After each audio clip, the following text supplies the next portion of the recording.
जो कंजूस होता है, दान नहीं देता, उसकी साधु जी बड़ी दुर्दशा होती है। एक बार हमारा चंगीलाल एक सत्यनारायण की कथा सुनने गया। चंगीलाल सत्यनारायण की कथा सुनने गया तो सत्यनारायण हो गई तो भाई आरती हुई तो सब आरती लेने लगे। सो चंगीलाल ने भी आरती ली। अब देखना लोभियों की क्या दुर्दशा होती। तो आदमी आगी को लगो, आज के जमाने को इतना खतरनाक है कि कोई कट्टा कनपट्टी पे लगा दे, सो मोटी गड्डी निकाल दे, जो भैया सोनो ले जा गड्डी ले जा।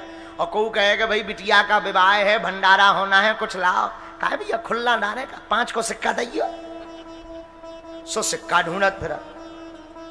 अच्छा विचित्रता देखना, आगी को लगो कोई बंदूक धर दे, सो तुम गड्डी निकाल रहे। वास्तविकता में जिसे जरूरत है भगवान की व्यवस्था के लिए, धर्म काज के लिए मांग रहा, तो 5 रुपया नहीं निकल रहे। ऐसे लोगन से तो हनुमानी जी बचाएं। हाँ, हनुमानी जी महाराज बचाएं। तो चंगीलाल गया भैया सत्यनारायण कथा सुनने गया तो आरती हुई तो सबने आरती ली। सो चंगीलाल फटो भाव लोट ले गो। और हमें तो आरती की दक्षिणा मिलत, सो हम जाने जो कौना चलत सो हमारे लो चला। सेठ ने लेबे से मना कर दई, फट गो, घी में डूब गो, पानी में डूब गो, लड़का बारन ने गंदगी कर दई, वही नोट चलता आरती में। सच बता रहे। हाँ, चंगीलाल भी 5 रुपया को नोट चलो करत तो सुबह फटो भाव ले गो। उन्हें जेब से निकारो, 5 को नोट फटो भाव डारो, मानो भगवान बुद्धू बना दो। और आंखन में बढ़िया आरती लगाई। पीछे से एक माता जी ने इशारो करो, ए पकड़ पकड़। देखा पीछे मुड़ करके 2000 का नोट बोलते, ये ले पकड़, नीचे देख। 2000 का नोट उसने लिया, उसे लगा कि वाह कितनी धर्मात्मा है, 2000 आरती में चढ़ा दी। उन्हें लाओ सो आरती में डाल, प्रणाम कर लो। अब बार बार वो माता जी की तरफ देखे कि ये कितनी धर्मात्मा, 2000 चढ़ा दी। सत्यनारायण हो गई। जब बाहर निकले तो बड़ी श्रद्धा पूर्वक वो माता जी की तरफ देखे कि ये तो बड़ी धर्मात्मा, बहुत अमीर लग रही, 2000 चढ़ा दिए। तो हाथ जोड़ के पहुंचा, माता जी कहाँ रहती हो, आप तो बड़ी धर्मात्मा हो, 2000 चढ़ा दिए। माता जी बोली हमने कहाँ चढ़ाया, हमने तो एक भी नहीं चढ़ाया। चंगीलाल बोला वाह, अभी कुछ देर पहले आरती में नहीं। अरे बोले तुम्हारी जेब से गिर गया हो तो।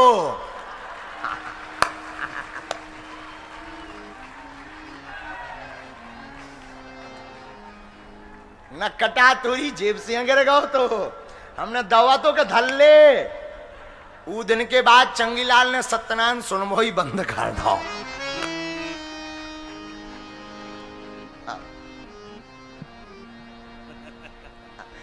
कई बार भगवान ऐसी लीला कर देते। अब आरती तो पंडित जी ने डाल ली, हमने सुनी 3 दिन भोजन नहीं भाई चंगीलाल। हाँ, 2 ही टाइम आरती याद आए हुए। आरती कोनो बिटिया नहीं है, भगवान की आरती याद आए। वो दिन के बाद कोई भी आरती की थाल लेके आवे सु पहले ही जेब देख ले तो, और नीचे 10 बेर देखा तो के गिर तो नहीं हुआ। बोलो सीताराम। तो विप्र हरिपाल जी उसी के घर पर चोरी करते थे जो भगवत भक्त नहीं था। संपत्ति बची नहीं, उधारी मिलना बंद हो गई तो चोरी करना प्रारंभ कर दिया। बड़े बड़े नगर सेठों के यहां चोरी करने लगे। चोरी में कुछ ना चुरावे, चावल, आटा, दाल, सब्जी, नमक, मिर्चा, घी, गुड़, ये सामग्री चुरावे। एक बार एक नगर सेठ के घर ये चोरी करने गए तो खटर पटर हुआ। नगर सेठ तो सो रहा था। नगर सेठ की बेटी जग गई। अरे पिताजी उठिए उठिए, देखो कोई चोर आ गया। उठ बैठो, कोई चोर चोरी कर रहा। नगर सेठ ने दबकार करके पीट करके सुला दिया। चुप हो जा, लेट जा, कोई चोर नहीं आया है।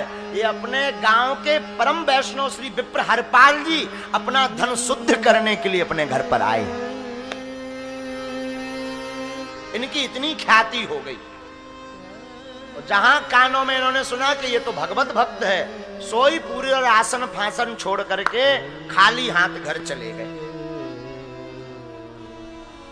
उसी समय एक ब्राह्मण की कन्या शादी नहीं करवा रही थी। उसका संकल्प था कि हम उसी वर के साथ विवाह करेंगे जो वर प्रतिदिन 1000 साधुओं का भंडारा करवाएगा। अच्छा, अब 1-2 दिन तो कोई भी लड़की के चक्कर में करवा दे, लुगाई के चक्कर में 2-4 दिन तो पूजा पाठ सबको कर ले, और रोज कौन करवाए? रोज तो बड़ी आफत। बोलो सीताराम। तो विप्र हरिपाल जी को एक ब्राह्मण देवता ने बताया कि ऐसी ऐसी कन्या है और आप उसके साथ विवाह करो।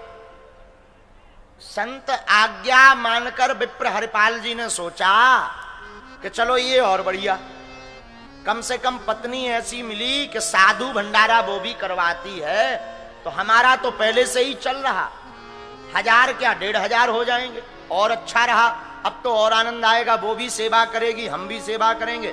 अभी हमें रसोई बनवाने के लिए साधुओं का सहारा लेना पड़ता, फिर हम और हमारी धर्म पत्नी दोनों मिलकर बढ़िया टिक्कड़ बनाएंगे और बढ़िया चकाचक संतों को पवाएंगे, आनंद झूमेगा। संतों का संत कीर्तन सुनाएंगे, भगवत सत्संग सुनाएंगे, संतों की सेवा होगी, घर शुद्ध होगी, बुद्धि शुद्ध होगी, और पत्नी का हमारा दोनों का बढ़िया जोड़ा जुड़ेगा और हम दोनों आत्मकल्याण कर लेंगे। शादी कर ली।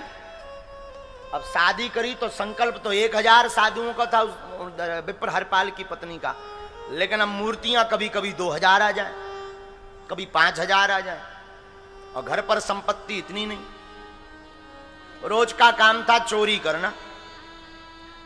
अब तो आसपास के गांवन में चोरी पूरी बढ़ा गई, इतनी चोरी कर ली।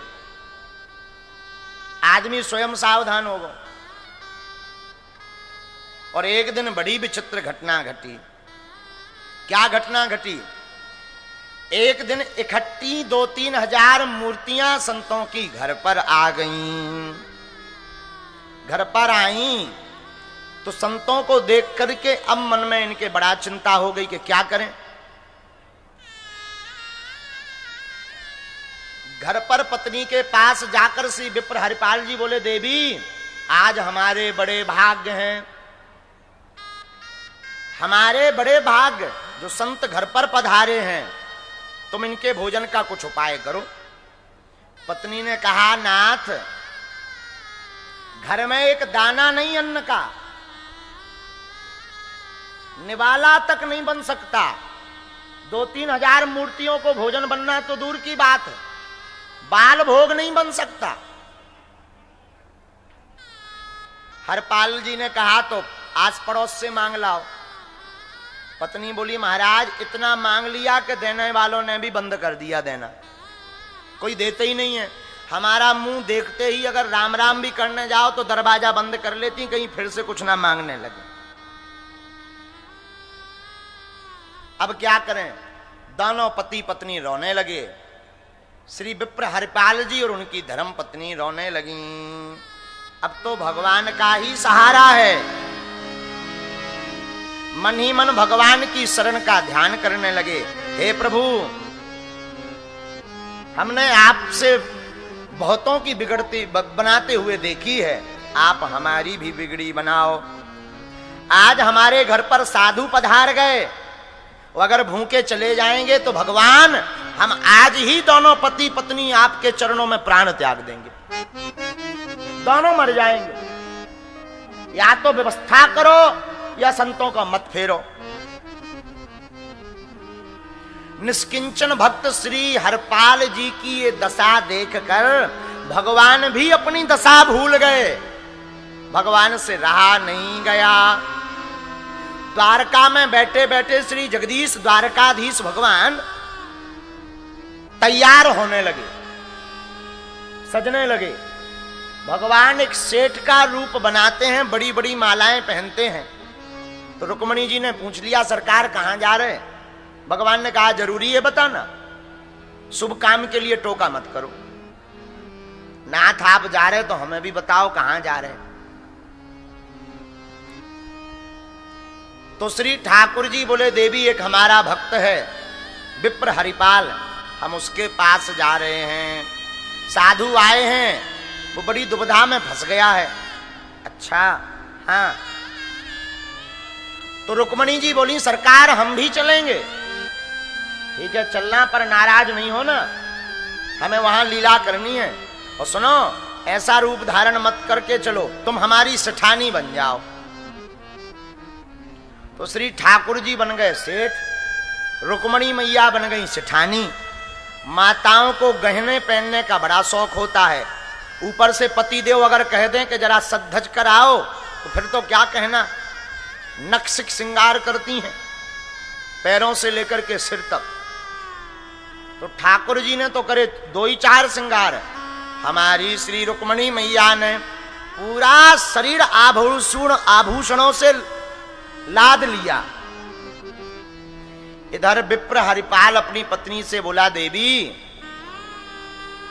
जब तक साधु नित्य क्रिया कर रहे तुम जल पिलाओ, तब तक हम किसी को लूट कर आते हैं, लूटेंगे आज। अब तक हमने चोरी करी, अब डकैती डालेंगे, लूटेंगे। तो हाथ में एक भारी बड़ा लठ लिया, डंडा, और जंगल के रास्ते में खड़े हो गए कि कोई यहां से निकले और हम तो मार लठ लाल कर देंगे। जो भी उसके पास होगा, कम से कम आज मूर्तियों का भोजन तो हो जाएगा, साधुओं का, बस आनंद। आहा हा। जिस गली में विप्र हरपाल जी लूटने के लिए खड़े थे, संतों के भंडारे के लिए, उसी गली में भगवान श्री द्वारकाधीश प्रकट भये, रुक्मणी मैया को देकर के लुटने के लिए उसी रास्ते पर आ गए। आहा, आज तो हम लुटेंगे। और देखो कितनी करुणा नहीं हमारे सरकार की। धन्य है हमारे गोविंद, धन्य है हमारे माधव। आज तक इनको लूटते बहुत देखा, कभी गोपियों का चित्त लूट रहे, कभी माखन लूट रहे, कभी भक्तों का चित्त लूट रहे, कभी भक्तों के मन को लूट रहे।